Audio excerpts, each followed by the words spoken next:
मुंशी प्रेमचंद की प्रेरणादायक कहानी परीक्षा भाग 2 में देखिए कैसे एक युवक घमंड से विनम्रता की ओर बढ़ता है और जीवन की असली कसौटी पर खरा उतरता है। यह भाग दिखाता है कि असली परीक्षा किताबों की नहीं बल्कि कर्म, सेवा और जिम्मेदारी की होती है। जब समय कठिन हो तब इंसान का असली चरित्र सामने आता है। रात गहरी थी। आंगन में हल्की चांदनी बिखरी हुई थी। रमेश चारपाई पर लेटा था, पर नींद उससे कोसों दूर थी।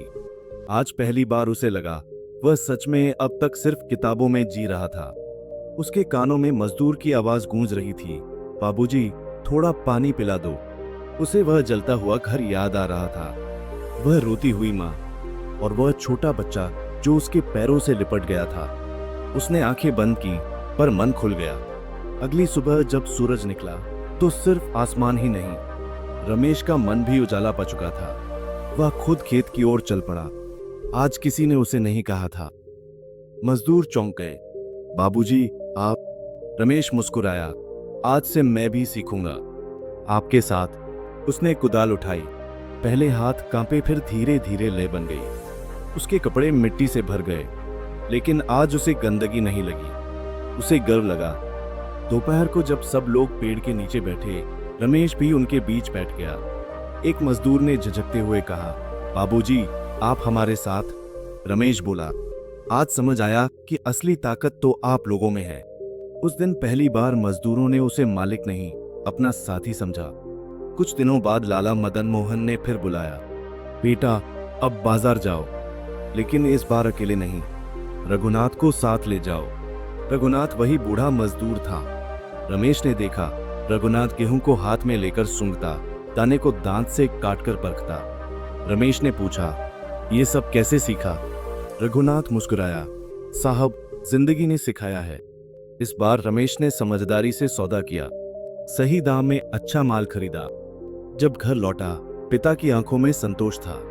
लेकिन जिंदगी की परीक्षा यहीं खत्म नहीं हुई। एक दिन खबर आई, पास के गांव में महामारी फैल गई है। लोग डर गए, कोई आगे आने को तैयार नहीं।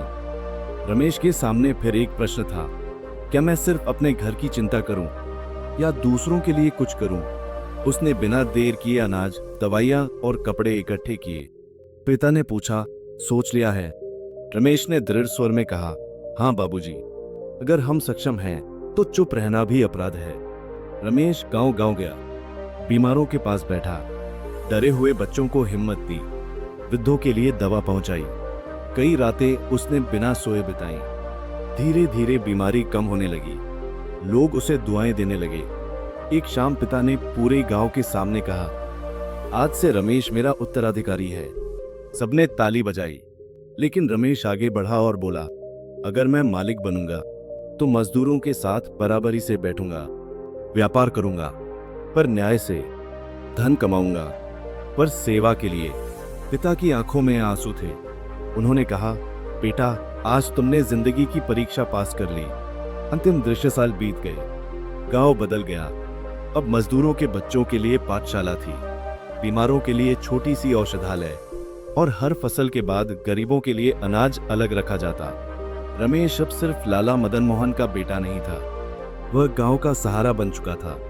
एक दिन उसने अपने बेटे को खेत में ले जाकर कहा, पढ़ना जरूरी है, लेकिन इंसान बनना उससे भी जरूरी।